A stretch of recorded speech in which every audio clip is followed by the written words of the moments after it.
एकं ब्रह्म वेद स्वरूपम्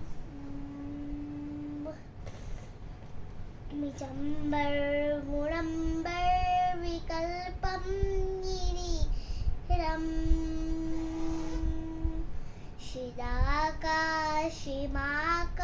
शिदाकाशिमाकाशवासं भजेऽहम्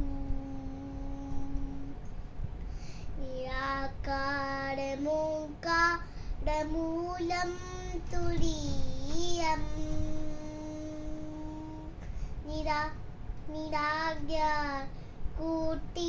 निराज्ञाकोटिप्रवेशं निरीशम् नरालं महाकालकालं कृपालं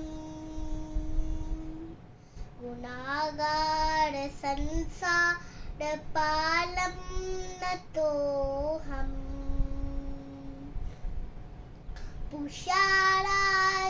पुषारादिशङ्कास्य गौरं गधीरम्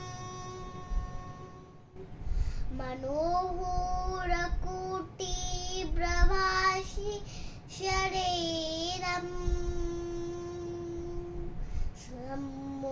सम्मौलिकल्यो निनीचारगङ्गा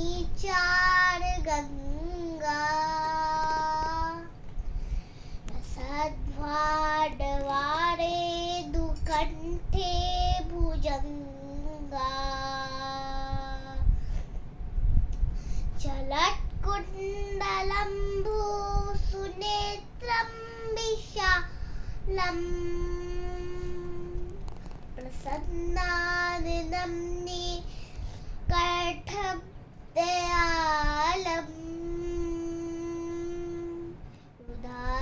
रुदाधीशचरमा नरं मुन्नमालम्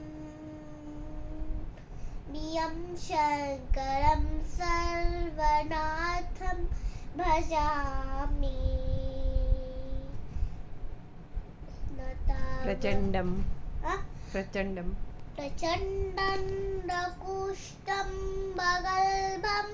परेशम् अखण्डं भजं भानुकोटिप्रकाशम्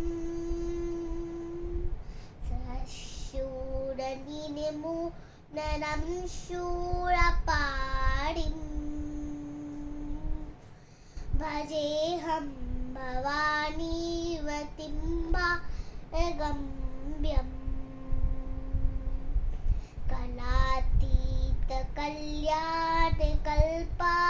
कलातीतकल्याणकल्पातकारी सदा सज्जनानन्दनाथ पुरारी शीलानन्दसन्धु अमोहापहारी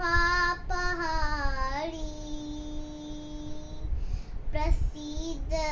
प्रसीद वभोवन्मथारी न जानामि योगं जपं मे पूजा नतोऽहं सदा सर्वदा शम्भुतोऽप्यम् जराजन्मदुःखौ व्रताटप्यमरम्